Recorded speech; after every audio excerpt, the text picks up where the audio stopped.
Estamos en comunicación telefónica con el doctor Osvaldo Viviano para reflexionar sobre la opción preferencial por los pobres. ¿Qué tal, Osvaldo? Muy buenas noches. Hola, buenas noches y gracias por invitarme. Bueno, a ver, Osvaldo, el próximo domingo 13 de septiembre se realizará la colecta nacional Más por Menos bajo el lema Nadie puede darlo todo, pero todos podemos dar algo. Habla de la caridad, de la solidaridad. Ahora bien, como iglesia en salida que nos propone el Papa Francisco, ¿qué más podemos hacer más que esta ayuda coyuntural que la realidad exige, obviamente, ¿no? A mí personalmente, quizás será porque uno tiene ya un largo camino recorrido en esto como laico, ¿no? Pero me da la sensación que lo que tenemos que hacer y reafirmar, y aprovechando este tiempo tan particular del pontificado de Francisco, de afirmar nuestra formación y evangelizar en este sentido. A ver, si uno va a las fuentes y se fija, por ejemplo, en la Biblia de Jerusalén, utiliza 210 veces el término pobre, y en el Nuevo Testamento 41 veces. En la Biblia de nuestro pueblo, 228 veces utiliza el término pobre, y en el Nuevo Testamento también 41. Uh-huh. De todas las veces, invito a que recorran la Biblia, el Antiguo y el Nuevo Testamento, solamente en Mateo 5, versículo 3, habla de pobres de espíritu. Uh-huh. ¿Qué quiere decir con esto? Que fuimos a lo largo de mucho tiempo, y nos extenderíamos todo el programa hablando de esto, por hablar de esta opción preferencial por los pobres, y hablar de los pobres, y no como el sistema nos imponía pobres de espíritu.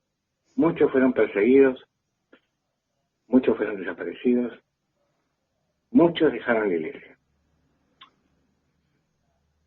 No alcanza con el hecho de decir, bueno, vamos a hacer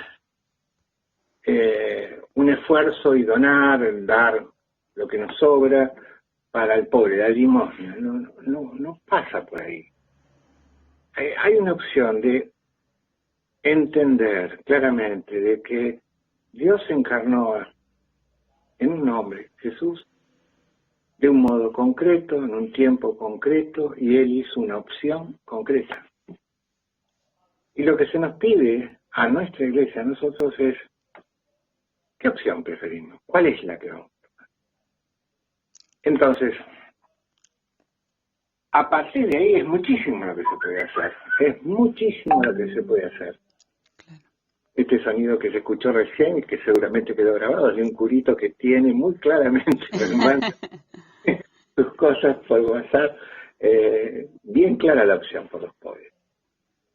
No sé si soy claro con lo que estoy diciendo. Perfecto. O sea que no basta la tarea asistencial que podemos hacer y que obviamente, como decía yo, que la realidad exigía, sino que nos tenemos que formar para preguntarnos, capaz como decía Helder Cámara, ¿no?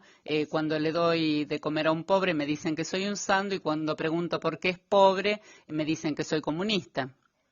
Es sin ninguna duda eso. Por eso es como que permanentemente, desde el momento que la Iglesia en su estructura jerárquica y demás hace, si se quiere, muchas veces un acuerdo explícito y otras veces no es tan explícito, pero el acuerdo está con el poder, con los ricos, no está en la opción por los pobres. Hay Es decir, el Evangelio es tan claro en esto.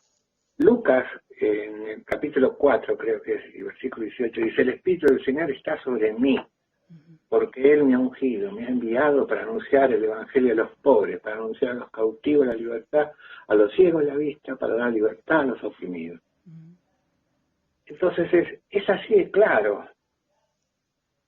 Es, por ejemplo, hoy estoy con estos temas, en el Evangelio de Lucas, el capítulo 16, es el Evangelio donde el rico no lo tiene en cuenta, al que está permanentemente el vestido muy fino, describe cómo está vestido este rico, el Evangelio.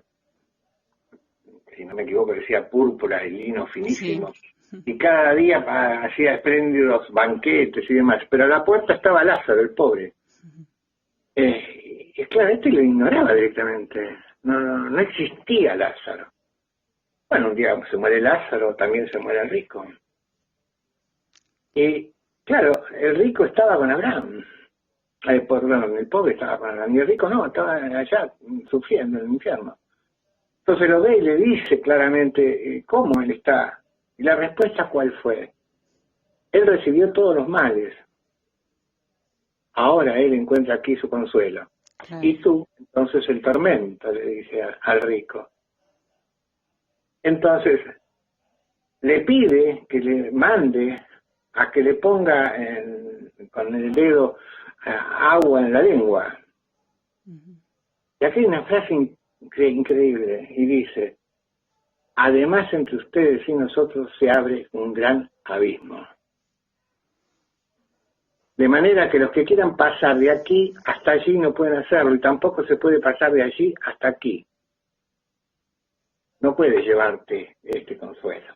Entonces el rico le contestó que le mande entonces a Lázaro a sus hermanos, porque tiene 5 hermanos, para que no puedan, que no hagan lo que hizo él y que no padezcan. ¿Cuál es la respuesta? Si no escuchan a Moisés y a los profetas, aunque resucite alguno de entre los muertos, tampoco se convencerá. Qué fuerte, ¿no? Sí, fuertísimo. Me hizo pensar, porque muchas veces cuando se habla de la opción preferencial de los pobres, se cree que se está hablando de una posición o una opción política o ideológica. Sin embargo, por todo lo que vos me estás diciendo y lo que mucho más me vas a poder decir, es una opción evangélica. Sin ninguna duda, sin ninguna duda. Digamos, hay como un sentido de bajarle el precio, digamos, ¿no? Me parece, cuando se habla de la opción preferencial por los pobres. Yo creo que es defender al poder, es defender a los poderosos, es defender el statu quo.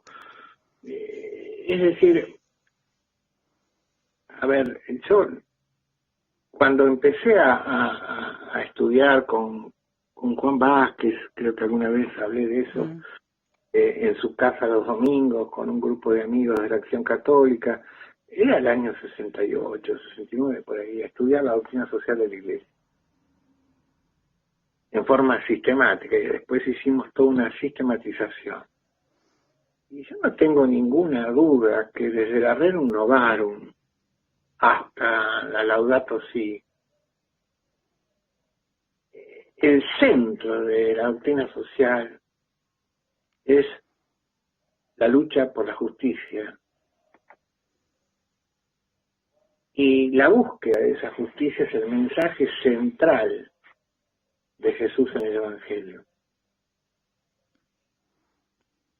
Claro. Y tiene un montón de principios rectores, desde la dignidad de la persona humana, el bien común, etcétera, etcétera. Pero fundamentalmente el mensaje está centrado allí.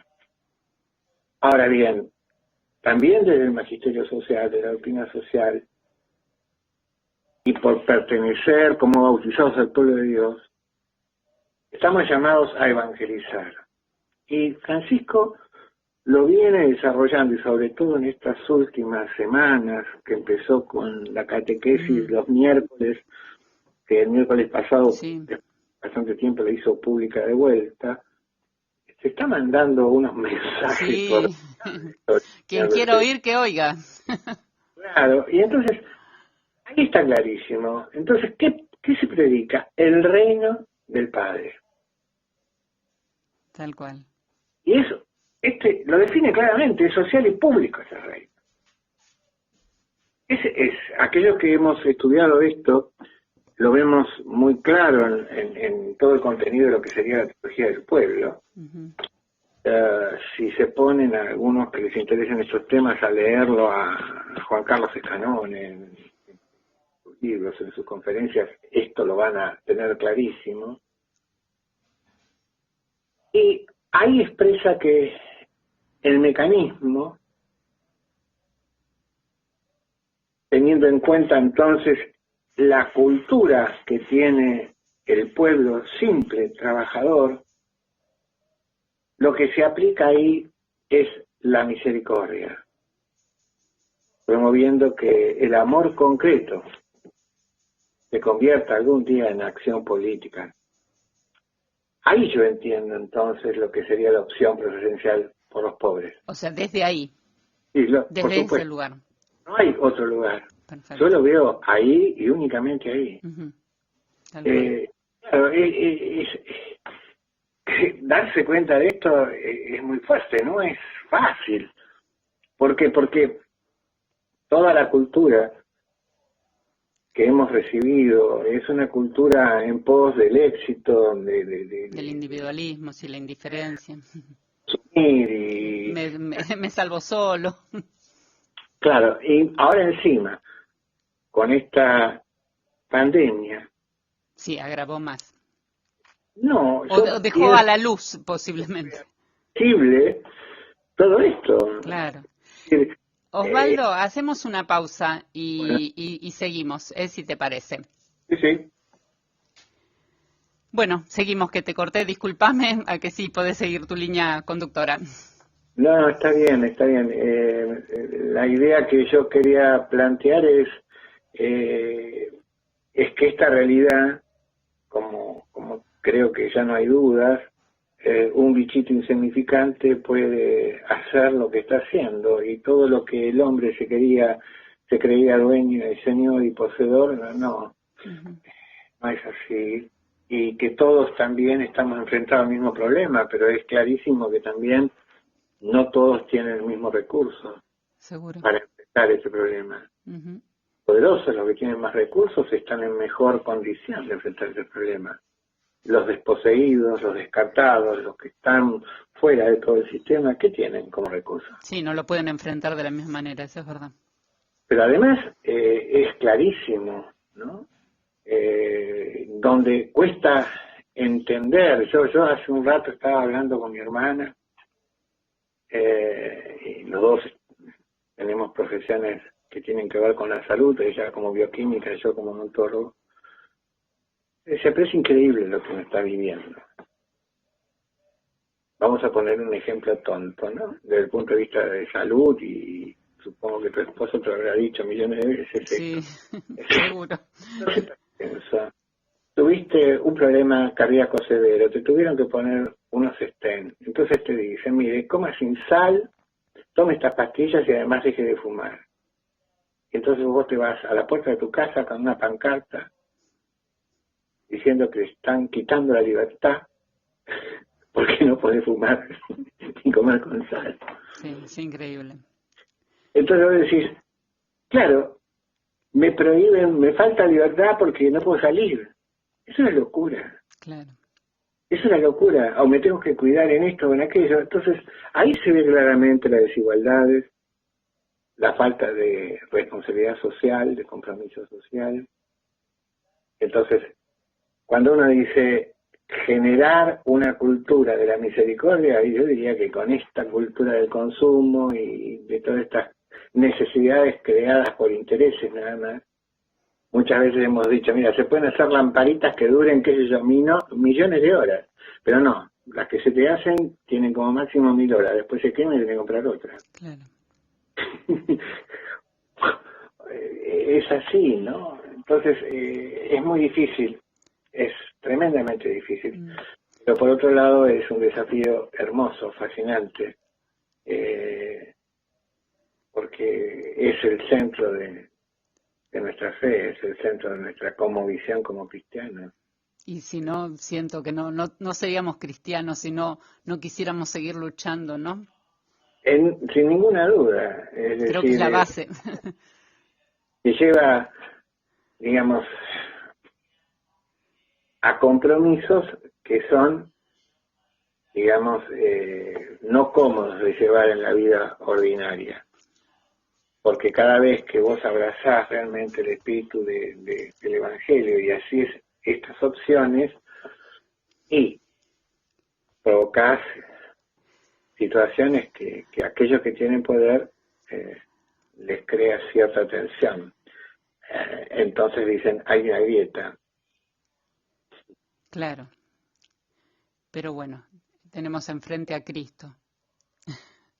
Sí, pero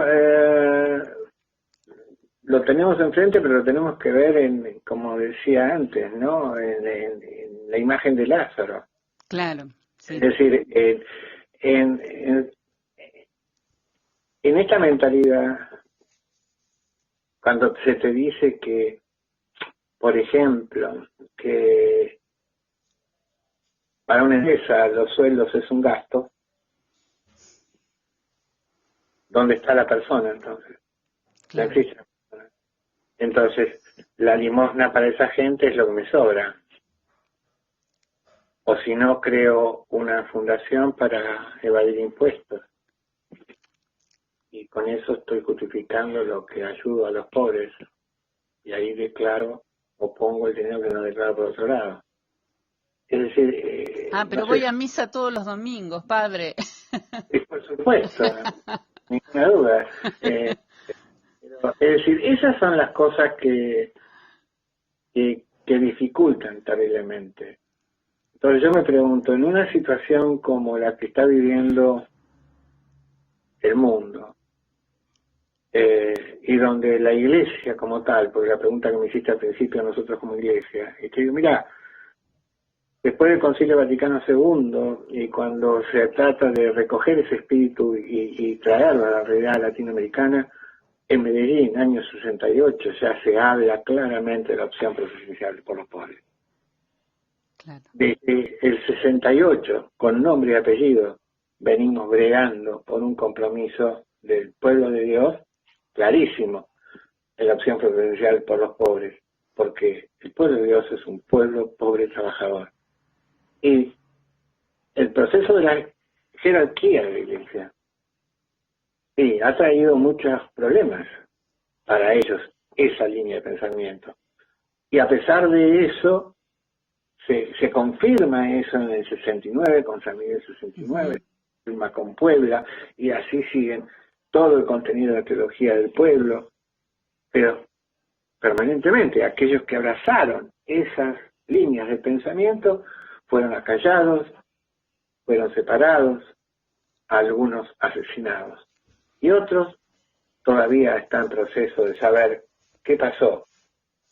Cuando digo esto, me estoy refiriendo a Ponce de León, me estoy refiriendo a Pedro, por ejemplo. Entonces, mirá cuántos años llevamos con este tema. ¿Cuántos años? Pero gracias a Dios, hoy creo que tenemos un momento muy especial. Hace 7 años que un papa es argentino y que abraza esta línea de pensamiento y nos está dando contenido clarísimo. Entonces digo, bueno, nosotros ya no tenemos excusas. El problema los tienen los que ahora no pueden hacer lo que el Papa dice, pero le ponen en contra del Papa. Claro. Lo critican al Papa. Pero, no sé, es lo que yo pienso, ¿no? Los pobres son los que no tienen lo necesario para subsistir dignamente y por lo tanto precisan de la ayuda de otros para lograrlo. Y ahí viene el uso, por ejemplo, tardío de la limosna. Un pueblo que sabe ver en los demás miembros de su comunidad verdaderos hermanos, no puede permitirse que estos sean pobres, que no tengan lo necesario para su sustento. Claro. El pueblo judío, no nos olvidemos que nuestras raíces vienen desde ahí, está comprometido a alcanzar esa ayuda necesaria a los hermanos. el judío Jesús ciertamente también lo entiende de esta manera. Los distintos evangelios, especialmente Lucas, en ese sentido, expresa, por ejemplo, el texto del camello y el ojo de la aguja. Entonces, claramente está ahí señalado que están tentados los ricos a adorar al dios Mamón, antes que reconocer a los pobres como verdaderos hermanos. Bueno, Osvaldo, hacemos una segunda pausita y continuamos. Okay. Bueno, Osvaldo, pensaba en dos herramientas, ¿no?, que en nuestro país están en compás de espera, aunque pareciera que algo podrían llegar a avanzar, que es el impuesto a las grandes fortunas, y también se habla de un salario universal. ¿Estas herramientas ayudarían a resolver esta brecha entre ricos y pobres existente, que siempre nos cuesta, esa pobreza estructural, poder disminuirla? Yo no sé si sirven para que la brecha se reduzca. Sinceramente pienso que va a ayudar, si se logran esos mecanismos, a que aquellos que les toca administrar desde el Estado las políticas sociales en nuestro país tengan más recursos, por un lado, para cubrir las faltas que se tienen. En este caso estoy refiriéndome a que se pague un impuesto a la riqueza. Y por el otro lado, aquellos que más lo necesitan puedan tener un ingreso seguro por parte del Estado.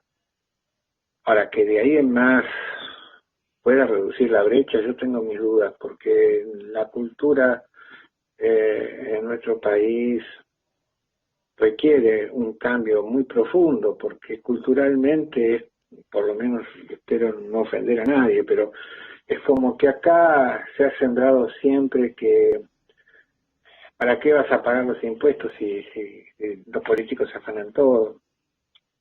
Lo mejor es hacerla fácil y tratar de pagar lo menos posible. No pagues nada y después acogete una moratoria. Eso cuántas veces lo hemos escuchado. La otra es, ¿ves? Con los punteros políticos y demás se le dan planes, se le da plata para que no trabajen. Entonces mantener a los vagos. Entonces eso está muy arraigado. Muy arraigado. Entonces, si no haces un cambio realmente cultural, va a ser muy difícil. Y yo creo que el cambio cultural viene por fortalecer nuestra democracia, sea como sea. Todos aquellos que hemos luchado porque nuestro país viva en democracia, no vamos a aflojar. Que profundicemos desde la educación toda una cultura nueva para estos tiempos. Nosotros como cristianos tenemos ahora la riqueza de la Laudato Si para trabajar desde ahí. Los movimientos populares tienen que tener un espacio de expresión. Hay que dar un lugar de expresión. Desde ahí tienen que ir generándose nuevas políticas sociales y de trabajo. Sería un poco lo que vos nombrabas de la teología del pueblo. Sin ninguna duda.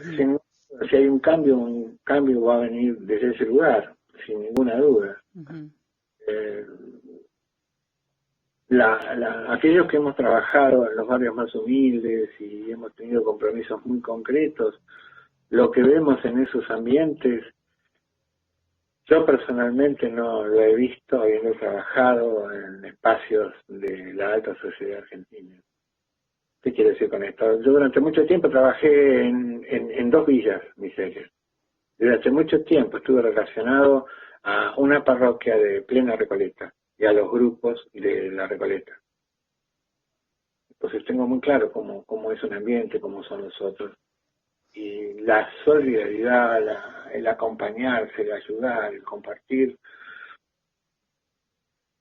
es muy diferente.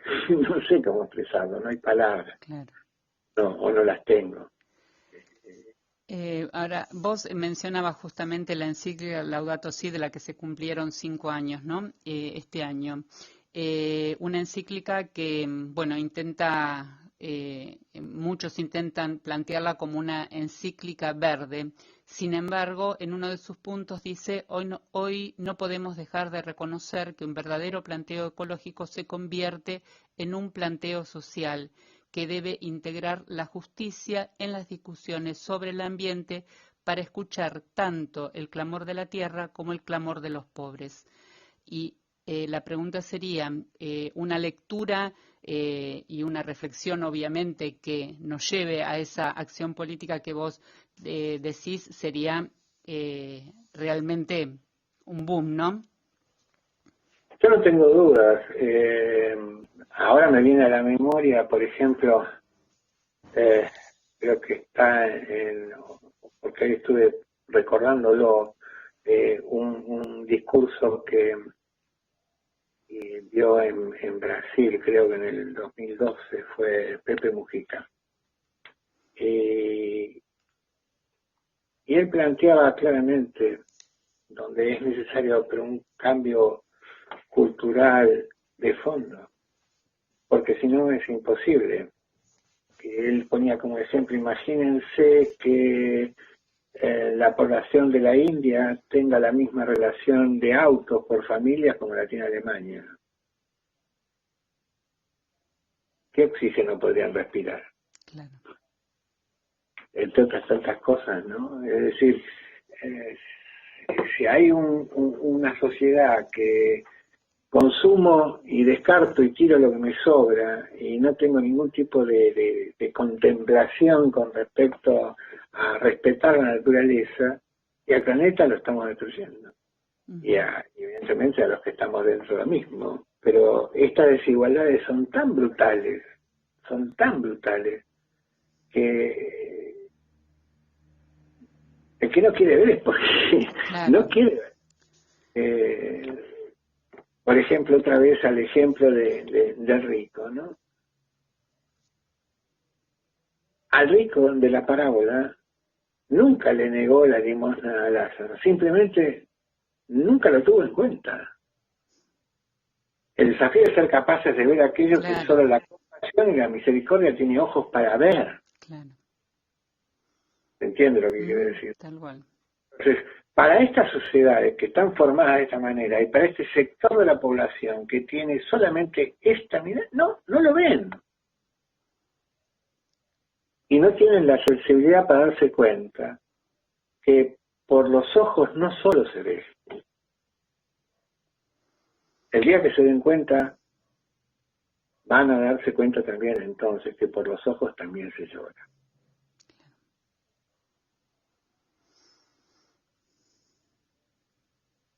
Es tremendo.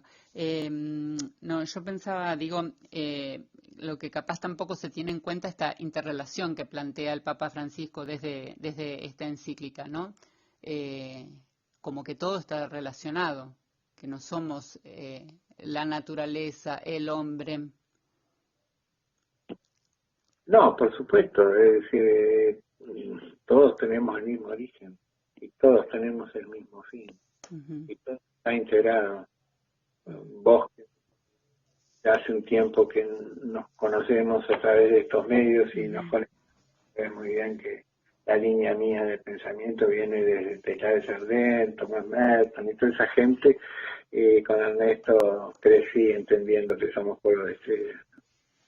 Entonces, más que nunca, es evidente que está todo relacionado. Entonces, la evidencia de que no viendo somos cómplices de la realidad, cómplices de la injusticia e injustos por omisión. Y por el otro lado, estamos como trastocando todos los valores. Y es la diferencia que tenemos los hombres con respecto a lo que Dios quiere, ¿no? Tal cual. Me quedé con algo que dijiste vos en otro bloque. Hacemos una pausa y te lo planteo entonces en el último bloque. Bueno, Bueno, no, vos hablabas por ahí dijiste algo del tema del Estado y yo pensaba que justamente en esta época, en este tiempo de pandemia que nos ha tocado vivir y entre tantas situaciones, ¿no?, de la realidad en cuanto a la salud pública, un tema también recurrente en muchos países en cuanto al miedo a que el sistema colapse. Habla de este rol del Estado, muchas veces cuestionado, para regular la igualdad de oportunidades de acceso para todos y para todas, y no ponerlo capaz en manos del mercado, mercantilizando un derecho inalienable como es el derecho a la salud. Me gustaría conocer tu mirada.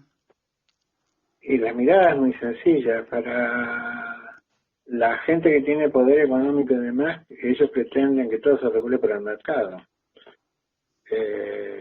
a través de la oferta y la demanda.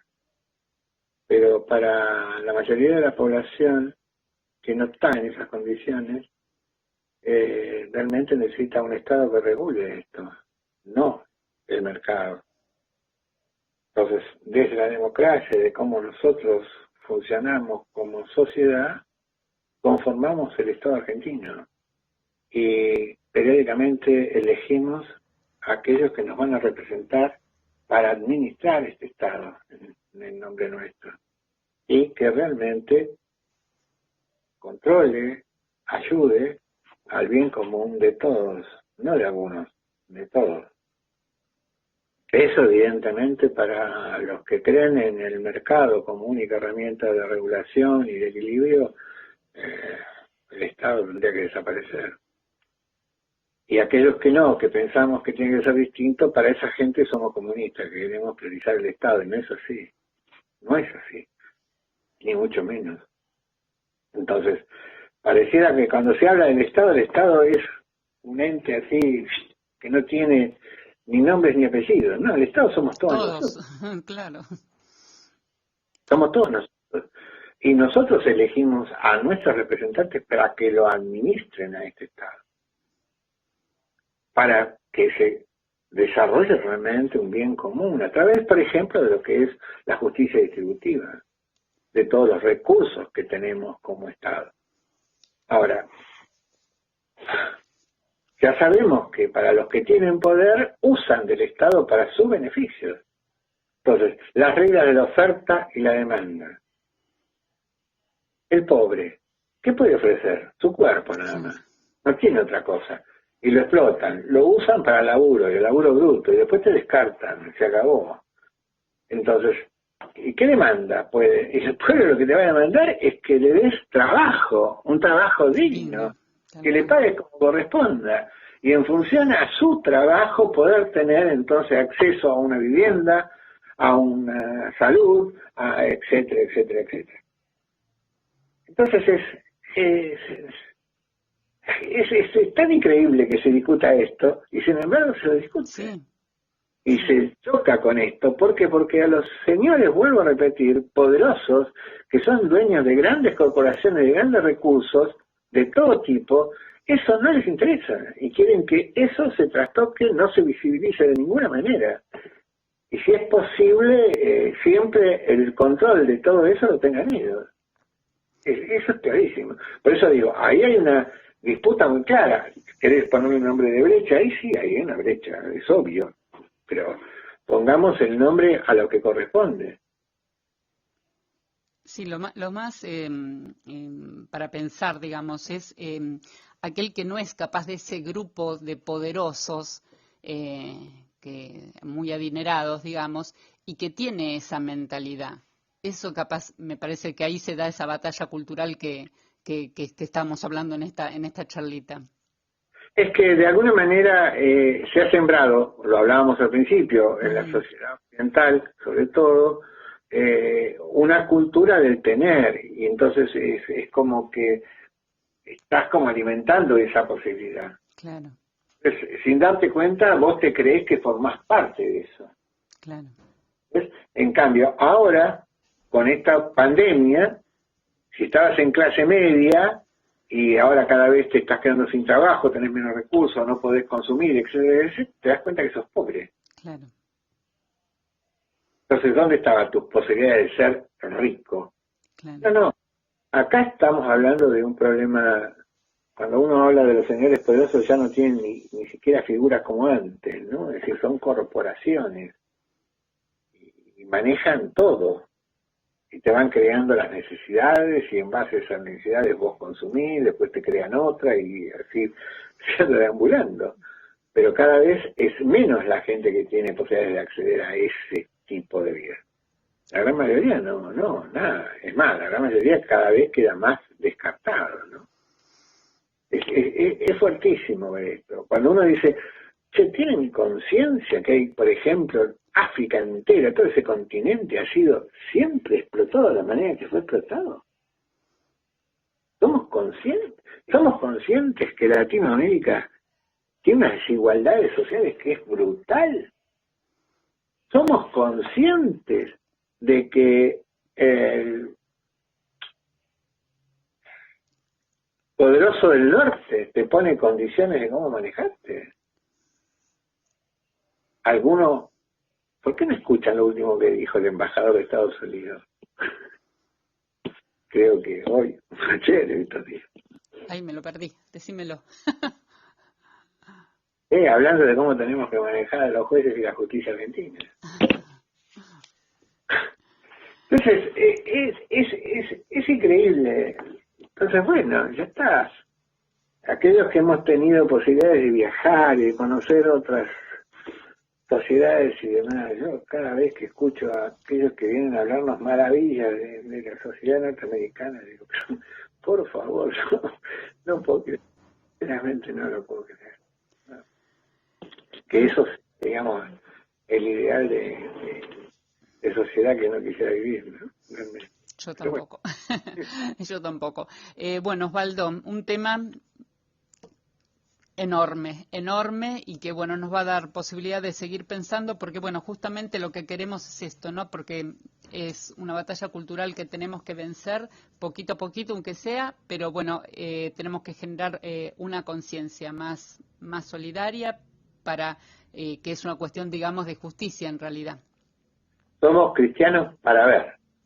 Ver lo que Jesús eligió, lo que Él eligió ver. Uh-huh. Solo la compasión y la misericordia tienen ojos para ver lo que la justicia del reino de Dios nos conmina a mirar. Que no solamente tenemos los ojos para ver. De mi corto paso por Acción Católica me quedó fuerte una frase, por decirlo de alguna manera, ver, juzgar y actuar. Y creo que ese es el recorrido que tenemos que hacer. Sí, señora. Bueno, gracias, Osvaldo. Muy buenas noches. Un beso grande. Gracias.